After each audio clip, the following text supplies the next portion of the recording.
Salut à tous, on se retrouve pour l'épisode 1311 du Zap Image. On commence aujourd'hui avec l'anniversaire d'Aimé Jacquet, ancien joueur et entraîneur international français de football. Il fête aujourd'hui ses 79 ans, donc c'était lui le sélectionneur de l'équipe de France lors de la Coupe du Monde 1998, la première victoire pour les Bleus. Donc bon anniversaire à Jacquet.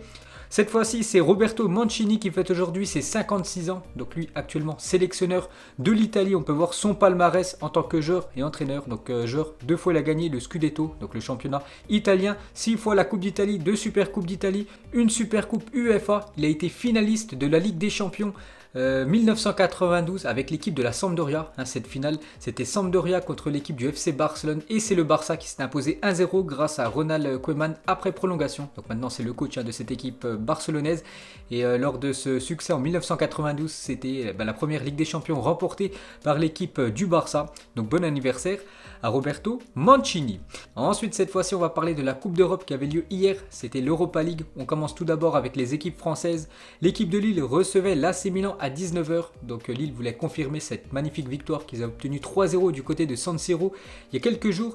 Donc cette fois-ci, un partout entre les deux équipes. Bon, c'est quand même un bon résultat contre une grande équipe de l'AC Milan. Donc Castillero côté AC Milan et un but de Jonathan Bamba qui a égalisé pour l'équipe de Lille. Donc Lille n'est pas encore qualifié pour les 16e de finale de l'Europa League, mais sont très bien partis. Donc on revient sur Jonathan Bamba est impliqué dans 10 buts en 15 matchs cette saison avec Lille. Donc en tout c'est 5 buts et 5 passes D pour lui. N'oubliez pas qu'il a été élu en France le meilleur joueur du mois d'octobre en Ligue 1.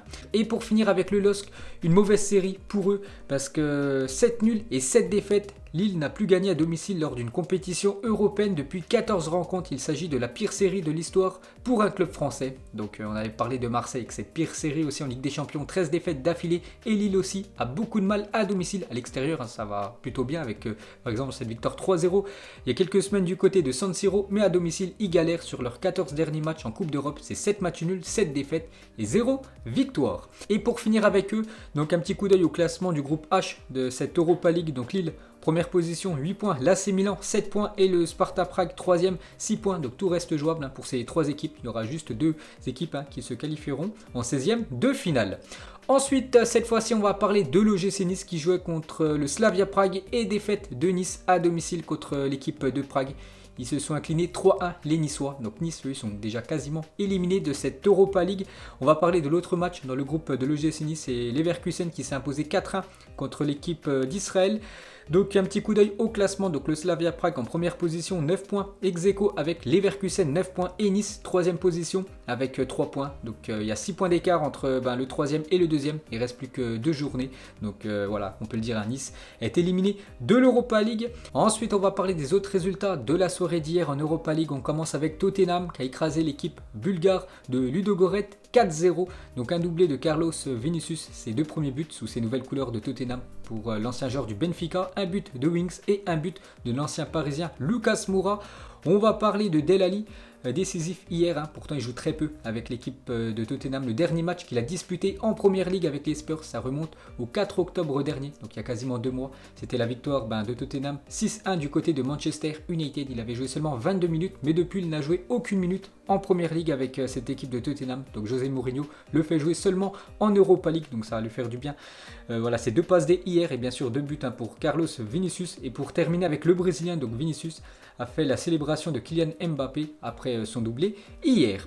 Ensuite, on va parler du Benfica qui se déplaçait hier du côté des Glasgow Rangers. Score final 2 partout entre ces deux équipes. On peut voir que l'AS Roma s'est imposé 2-0 hier du côté de la Roumanie, du côté de Cluj. On peut voir cette fois-ci la belle victoire de Arsenal du côté de Molde. 3-0 pour les Gunners, un but de Pepe, un but de Nelson et un but de Balogun. Donc c'est qui ce jeune joueur donc âgé de 19 ans, Folarin Balogun a marqué moins d'une minute après être entré en jeu. Baby Gunners, donc il est très jeune, c'est la première fois que j'entends son nom, donc déjà buteur avec l'équipe professionnelle de Arsenal. Et pour finir avec les Gunners, un petit coup d'œil au stade de Nicolas Pepe avec Arsenal cette saison, c'est 14 matchs, 4 buts et 2 passes D pour lui, donc buteur hier contre l'équipe de Molde. On continue avec Arsenal confirme que 2000 spectateurs seront autorisés à venir à l'Emirates Stadium la semaine prochaine en Europa League face au Rapid Vienne. Donc ça c'est quand même une bonne nouvelle pour le football anglais parce qu'il y aura quand même 2000 supporters qui pourront venir assister au match la semaine prochaine d'Europa League entre l'équipe de Arsenal et l'équipe de Rapid Vienne. Donc ça faisait quasiment 6 mois les gars qui n'avaient pas eu un supporter voilà, dans les stades anglais. Donc ça commence à revenir petit à petit. Et la même chose du côté de Chelsea, 2000 supporters seront autorisés à assister au match de Chelsea à Stamford Bridge à partir de la semaine prochaine, annonce le club anglais. Donc on voit que ça commence à évoluer. Ensuite, on va parler d'une autre équipe anglaise, c'est l'équipe de Leicester qui se déplaçait hier du côté de Braga. Score final 3-3 entre ces deux équipes. À noter, un but comme d'habitude de Jamie Vardy et Leicester se qualifie pour les 16e de finale de l'Europa League. On va parler de Villarreal qui se déplaçait du côté de Tel Aviv hier. Score final 1-1 entre ces deux équipes. Et pour terminer avec ce tour d'Europe, des résultats d'Europa League, on termine avec Naples qui recevait l'équipe croate de Rijeka. Et victoire de Naples 2-0, un but de Anastasio donc contre son camp et un but de Lozano. Naples est seul leader du groupe F et surtout il y avait beaucoup d'émotions pour cette équipe de Naples parce que vous savez qu'avant-hier il y a eu la disparition de Diego Maradona, ancienne légende de cette équipe de Naples. Donc les joueurs du Napoli sont tous entrés avec un maillot floqué au nom de Diego Maradona hier soir lors de ce match d'Europa League. Donc on peut voir la minute de silence. On peut voir aussi qu'il y avait un énorme hommage du côté de Naples, juste à l'extérieur du stade, avant le match de Europa League hier. Il y avait beaucoup de supporters qui sont venus rendre hommage à l'ancienne gloire de l'Argentine. Et pour terminer les gars avec l'Europa League, on reviendra sur Diego Maradona un peu plus tard dans la vidéo. Donc le Dynamo Zagreb est le seul club européen, donc Ligue des Champions et Ligue Europa confondus, à n'avoir encaissé aucun but en 4 journées. Donc hier ils se sont imposés 3-0. Cette équipe croate, on peut voir tous les résultats de la soirée, parce que là on a parlé des plus gros, il y avait pas mal de matchs aussi hier. Donc voilà les matchs à 19h et les résultats des matchs à 21h.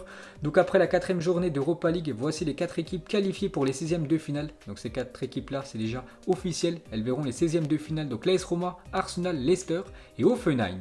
Et pour terminer avec l'Europa League, on peut voir les 4 joueurs qui peuvent être élus meilleurs joueurs de la semaine en Europa League. Donc on a le choix entre Nicolas Pepe, Carlos Vinicius, Demir Bay et Cody Gakpo. Donc dès que je sais qui est élu, bien sûr je vous dirai ça plus tard. Cette fois-ci les 4 joueurs nommés pour le titre de joueur de la semaine en Ligue des Champions. On a le choix entre Bruno Fernandes, Sancho, Gosens ou Dusan Tadic. Donc ça sera certainement le milieu portugais Bruno Fernandes.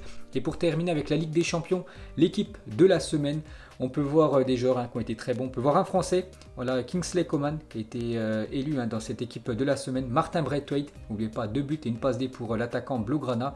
On peut même voir bien sûr Bruno Fernandes ou même tout simplement le défenseur droit du Barça, Serginho Dest. Ensuite on continue avec la Coupe d'Europe, on va faire le bilan des gros championnats européens, le top 5 et vous allez voir la différence entre les 4 grosses ligues européennes et la France. Donc déjà voici le bilan des clubs anglais en Coupe d'Europe cette semaine, donc quasiment carton plein, que des victoires à part le match nul de Leicester hier, un 3-3 du côté de Braga et la défaite de Liverpool. Côté allemand, c'est que des victoires à part la défaite du RB Leipzig. Sinon toutes les autres équipes allemandes qui ont joué cette semaine en Coupe d'Europe, à chaque fois ça s'est fini par une victoire. Les clubs espagnols, que des victoires à part 2 matchs nuls de Villarreal et l'équipe de l'Atlético Madrid.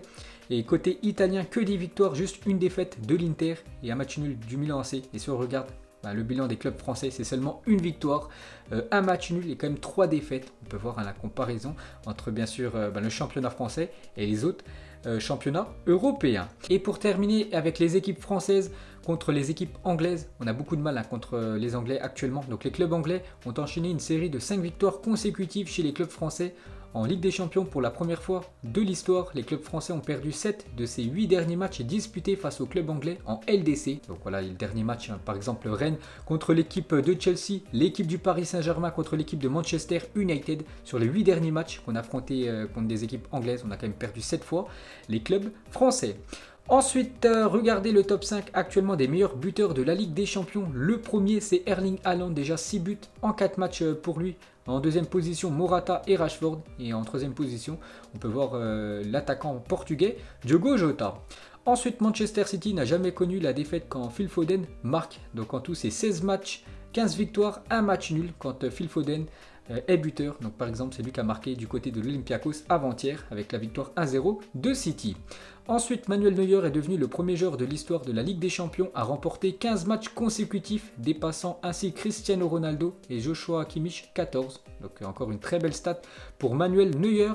On revient cette fois-ci 8 ans, jour pour jour en arrière. Le Barça marquait l'histoire du football en alignant un 11 Madine Masia, donc un 11 sorti du centre de formation Blaugrana, peut-être l'un des meilleurs centres de formation de la planète. Donc voilà, Valdés, Montoya, Piqué, Puyol, Alba, Xavi, Busquets, Fabregas, Pedro, Messi et Iniesta. Tous ces joueurs ont été formés du côté de la Masia.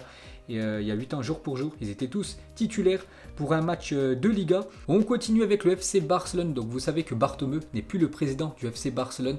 Donc actuellement, il n'y a pas de président du côté du Barça. Normalement, les élections, ça sera début d'année.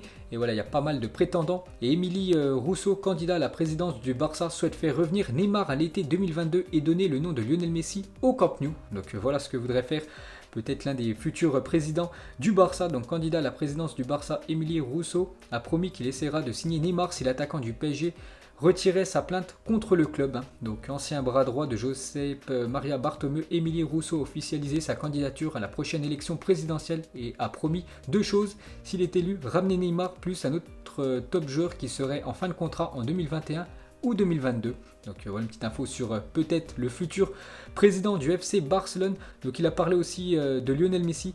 Donc il a dit si Messi ne réduit pas son salaire, il a un salaire énorme quand même Lionel Messi du côté du FC Barcelone, nous ne pourrons pas le renouveler parce que vous savez que Lionel Messi touche un énorme salaire du côté du FC Barcelone. Donc Rousseau, s'il est président du côté du FC Barcelone, il dit si Messi ne descend pas son salaire, le Barça ne pourra pas conserver l'attaquant argentin. Et cette fois-ci une déclaration de Toni Frexa, candidat à la présidence du Barça, parce que sont plusieurs à vouloir être président du Barça. Il a dit quand on voit ses performances, Neymar ne fait pas partie des 30 meilleurs joueurs actuellement en Europe. Il était l'un des meilleurs il y a 3 ans. Si j'étais président, je ne le signerais pas. Donc l'autre, voilà, Rousseau, veut signer Neymar. Vraiment, il a ça comme objectif. Mais lui, Toni Frexa, les gars, s'il devient président du FC Barcelone, il compte pas du tout faire revenir Neymar. Ensuite, on va parler de José Mourinho avait promis à Reguilón de lui offrir un jambon s'il parvenait à contenir Riyad Mahrez lors de Tottenham Manchester City. Donc score final, c'était dimanche dernier. Tottenham s'est imposé 2-0 contre City. Donc chose promise, chose due. Donc José Mourinho a offert un jambon d'une valeur quand même de 500 €. Donc il a dit ça m'a coûté 500 €, mais je tiens ma promesse. Donc voilà une petite info sur le coach portugais. Ensuite, cette fois-ci, on va parler de Marcus Rashford qui fait la une du journal GQ en Grande-Bretagne. Donc un journal très populaire là-bas. C'est vraiment un honneur d'être sur cette une. Et Marcus Rashford, avec toutes les belles actions qu'il a fait ces derniers mois, ces dernières années. Donc il est en une de ce journal. Donc bravo à lui. Ensuite, on va parler du Real Madrid. Voici les premières informations sur le futur 3e maillot du Real Madrid pour la prochaine saison. Donc saison 2021-2022. Donc déjà, ça pourrait être un maillot de cette couleur, une couleur bleue. Un logo Adidas bicolore inspiré d'une ligne d'équipementier de la marque sortie dans les années 1990. Donc voilà une petite info sur normalement le futur maillot merengue. Ensuite, on va parler du match Midtjylland-Liverpool qui se jouera au Signal Iduna Park. Les Reds ne souhaitent pas se rendre au Danemark afin d'éviter d'être obligés de rester en quarantaine une fois de retour en Angleterre. Jürgen Klopp retrouve donc le stade du Borussia Dortmund qu'il a entraîné 7 ans. Donc ce match de Ligue des Champions entre Midtjylland et Liverpool, normalement, devait se jouer bien sûr du côté de Midtjylland. Donc du coup, ce match se déroulera dans le stade de Dortmund. Ensuite, on revient aujourd'hui avec de nouveaux hommages envers Diego Maradona qui est décédé avant-hier. Donc déjà, toute l'équipe du Paris Saint-Germain, voilà, lors de l'entraînement hier, donc ils ont fait une photo de groupe, bien sûr avec le maillot de l'Argentine et le drapeau argentin. Donc une déclaration de Di Maria, il a dit quand on m'a prévenu que Diego était parti, j'ai demandé quel Diego parce que je ne pouvais pas imaginer que c'était Maradona, ça a été un choc, il était tout pour nous, il a mis l'Argentine tout en haut, bien sûr, un Diego Maradona.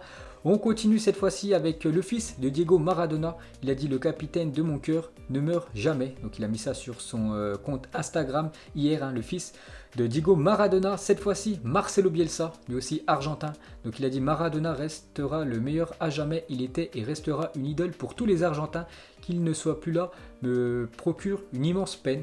Bien sûr, très déçu. Marcelo Bielsa, cette fois-ci Lionel Messi en conférence de presse avant le début de la Coupe du Monde 2010 qui avait lieu en Afrique du Sud.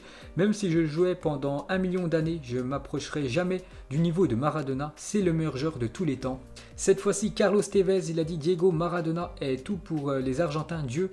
Et il le sera pour toujours, bien sûr. Il a amené tellement pour cette nation qu'est l'Argentine. Cette fois-ci, c'est Klopp, il a dit j'ai 53 ans, toute ma vie, Maradona en a fait partie. C'était un gars sensationnel. Il me manquera terriblement. Il est l'un des 3 grands, donc Maradona, Messi et Pelé pour Jürgen Klopp. C'est les 3 meilleurs joueurs de l'histoire du football. On peut voir qu'en Chine, la Tianjin Tower en Chine rend hommage à Diego Maradona. Ils ont mis son portrait, bien sûr, donc très bel hommage.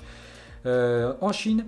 On peut voir les adieux de Diego Armando Maradona, donc du côté de Buenos Aires. Donc environ 1 million de personnes sont venues à la Casa Rosada pour dire au revoir au reste de Maradona, décédé le 25 novembre dernier. Donc quelques photos, hein, beaucoup de tristesse parmi les Argentins. On peut voir aussi cette photo, hein, vraiment très forte, quand les rivaux historiques pleurent leur légende commune. Donc voilà, c'est les deux équipes qui se détestent bien sûr en Argentine, River Plate et Boca Juniors. C'est comme si c'était bien sûr le Barça ou le Real Madrid ou le Paris Saint-Germain et Marseille. Donc là les gars, il n'y a plus de foot, hein, bien sûr, c'est juste l'émotion qui parle. Donc le corps de Diego Armando Maradona reposera dans le cimetière privé du jardin Bella Vista, où se trouvent également les restes de ses parents. Donc voilà où sera enterré Diego Maradona, dans un jardin privé en Argentine.